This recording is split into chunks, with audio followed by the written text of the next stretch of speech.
Why am I saying we need a revolution? To understand why we need a popular revolution in this country, you must, first of all, understand what a revolution means. And I will tell you.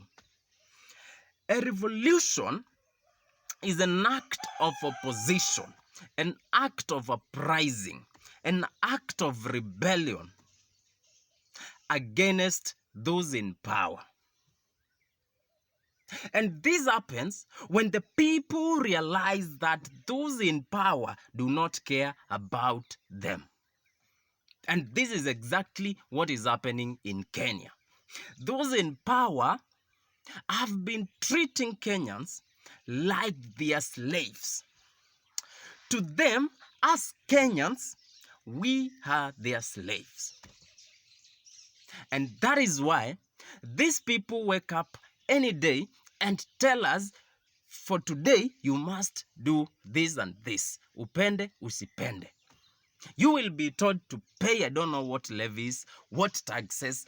And when you try to question them, they will tell you, upende, usipende. What does that mean? As Kenyans, we are on our own. And so, some people might say, why can't I propose that we make change, we bring about change through the ballot? I want to tell you why the ballot cannot bring change in this country. We have been voting for decades. What change have we brought? None. Why? Because these people in power, these politicians are made from the same cloth, both in power and in the opposition. So replacing one evil by installing another, by another one I mean, doesn't bring about real change. It doesn't. It brings about new people who will loot, because in their tiny brains, they believe it is their time to eat. And that is why when William Ruto took over power, these people were on a looting spree. It's like they were trying to revenge for the few years Uhuru Kenyatta, with this looting group, kept them out of power between 2020 and 2022. So they were trying.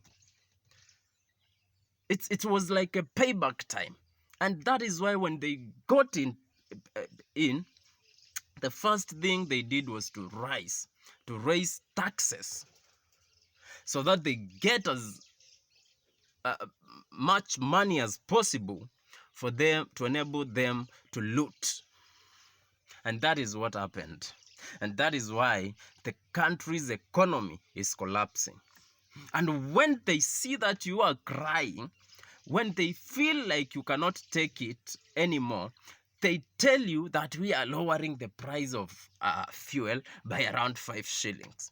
These are the same people who increased the prices of fuel for more than 50 shillings.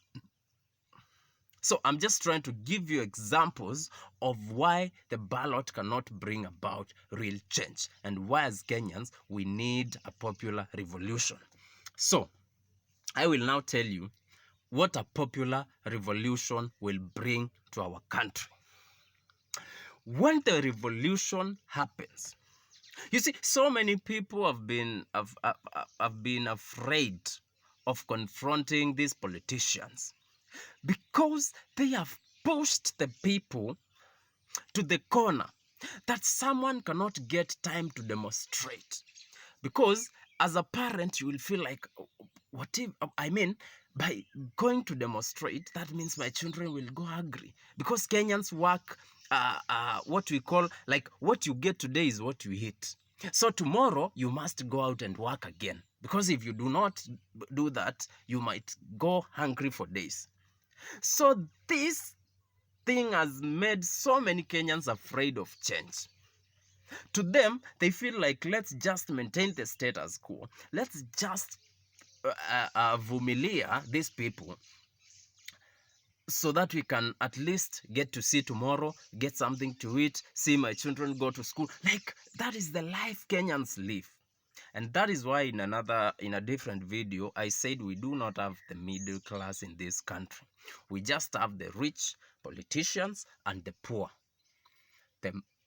What used to be called the peasants.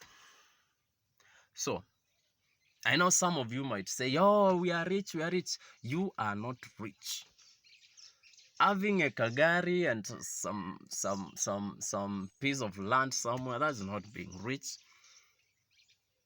If you get sick today and get admitted in Kenyan hospitals, by the time you leave that hospital, if you will be alive, you will have sold everything and you will be as poor as you came.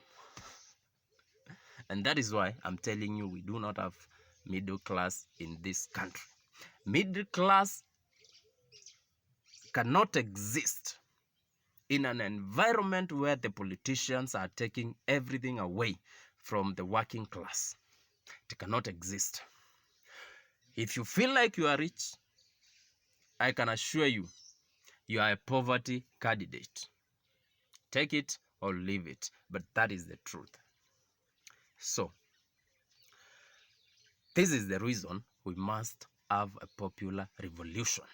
So another question you might have, I know you might ask yourself, so do we need all these millions of people to cause a revolution? The answer is no.